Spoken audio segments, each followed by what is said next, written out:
Hi friends, അപ്പം ആംഗ്ലോ ട്യൂട്ടോറിലെ വേറൊരു വീഡിയോയിലേക്ക് എല്ലാവർക്കും സ്വാഗതം.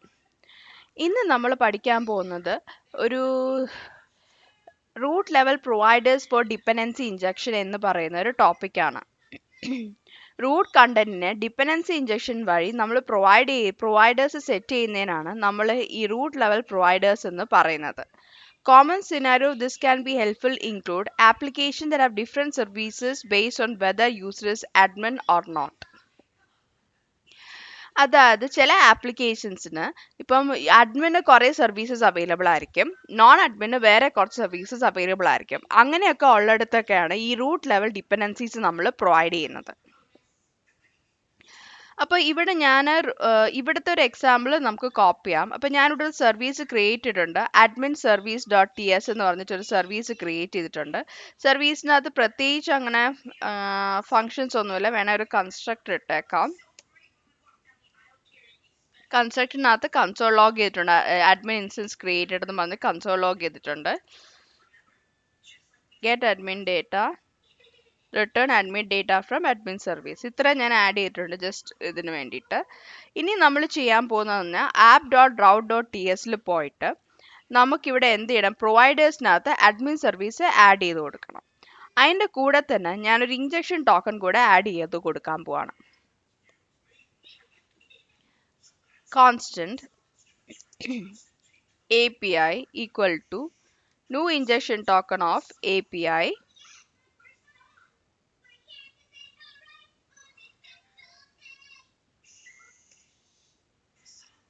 ഇതിൽ എക്സ്പോർട്ട് കൂടെ കൊടുക്കണം, കാരണം നമുക്ക് പിന്നെ ആവശ്യമുണ്ട്.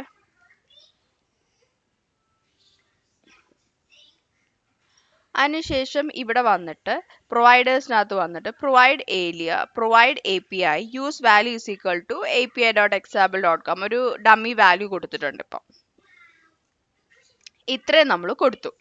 ഇനി ഈ വാല്യൂവിനെ നമ്മളിത് എവിടെയാണ് കൊടുത്തേക്കുന്നത്?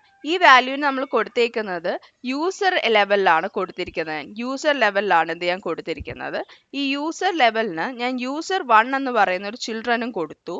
അതിനുശേഷം യൂസറിനകത്ത് വന്നിട്ട് ഈ ഒരു പോർഷൻ ഒന്ന് ശ്രദ്ധിച്ചോണം. user.html വന്ന് അവിടെ ഒരു റൗട്ടർ ഔട്ട്ലെറ്റും ആഡ് ചെയ്തിട്ടുണ്ട് user1 ലോഡ് ചെയ്യാൻ വേണ്ടിയിട്ട്. ഇവിടെ വന്നിട്ട്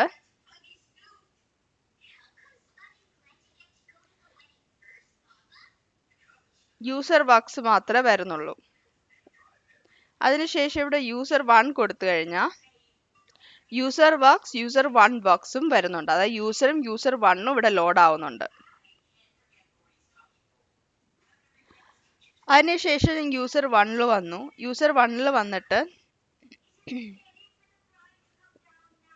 ഇതുവരെയുള്ളതെല്ലാം ക്ലിയർ ചെയ്തു.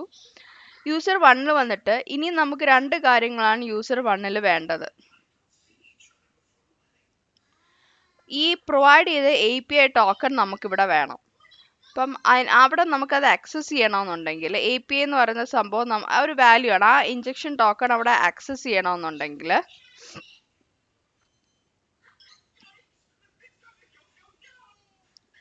user1 വന്നിട്ട് API equal to inject of API എന്ന് പറഞ്ഞ് കൊടുത്താൽ മതി. ഈ API എന്ന് പറയുന്നത് ഇഞ്ചക്ഷൻ ടോക്കണിൽ ഡിഫൈൻ ചെയ്ത API ആണ്. അതിനുശേഷം ഞാനിവിടെ വന്നിട്ട് കൺസോൾ ലോഗ് this.api കൊടുത്തു.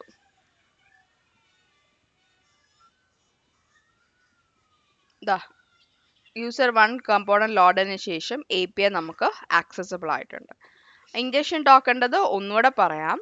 app.route.ts നമ്മളൊരു app.route.ts വന്നിട്ട് അവിടെ ഒരു ഇഞ്ചക്ഷൻ ടോക്കൺ ഡിഫൈൻ ചെയ്തു. ആ ഇഞ്ചക്ഷൻ ടോക്കണിനകത്ത് യൂസ് വാല്യൂ വെച്ചിട്ട് ഒരു വാല്യൂ നമ്മൾ പ്രൊവൈഡ് ചെയ്ത് കൊടുത്തു. അതിനെ നമ്മൾ user.ts വന്നിട്ട് ഇൻജക്ട് ഓഫ് ആപ്പ് ടോക്കൺ കൊടുത്തു കഴിയുമ്പോൾ ആപ്പ് ടോക്കൺ API കൊടുത്തു കഴിയുമ്പോഴത്തേക്കും അതിനകത്തുനിന്ന് നമുക്ക് ആ ഡേറ്റ കിട്ടും. ഇനി നമുക്ക് ചെയ്യാൻ പറ്റുന്ന ഒരു കാര്യം എന്ന് പറഞ്ഞാൽ console log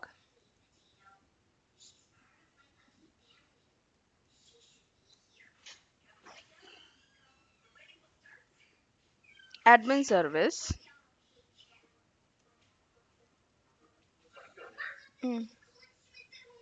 This dot admin service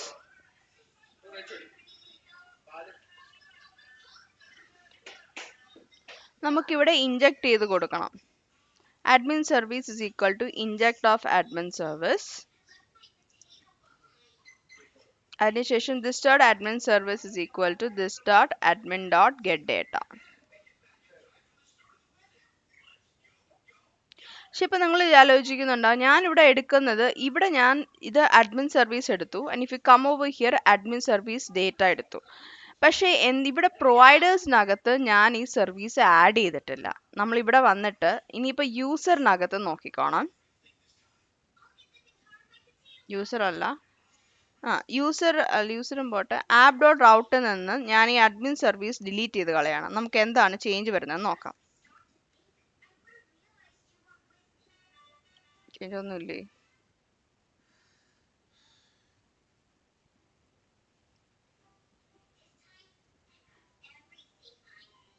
ഞാൻ ഡിലീറ്റ് ചെയ്തിട്ട് ഒന്നുകൂടെ ഒന്ന് ഇൻജക്ട് ചെയ്യുമ്പം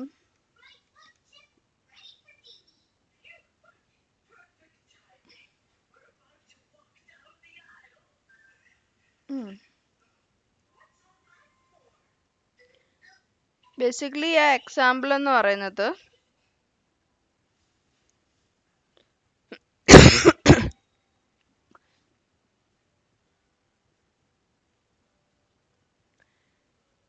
അഡ്മിൻ സർവീസ് നമ്മളിവിടെ ആഡ് ചെയ്യുന്നേ ഉള്ളൂ. പക്ഷേ provide of admin API key of ഈ അഡ്മിൻ സർവീസ് അവിടെ കൊടുത്തതിന് ശേഷം ഈ അഡ്മിൻ API കീ പാസ് ചെയ്യുന്നതാണ് ഇമ്പോർട്ടൻ്റ് ആയിട്ടുള്ള കാര്യം. Admin path contain protected property admin API path that is only available to children within sector.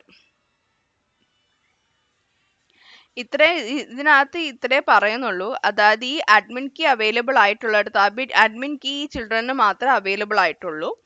അവിടെ മാത്രമേ നമുക്ക് എന്ത് ചെയ്യാൻ പറ്റൂ, അഡ്മിൻ കീ വെച്ചുള്ള ഡേറ്റ എന്തെങ്കിലും ഉണ്ടെങ്കിൽ ആക്സസ് ചെയ്യാൻ പറ്റത്തുള്ളൂ. അപ്പൊ അത്രേ ഉള്ളൂ root level dependency injection, root level providers for dependency injection.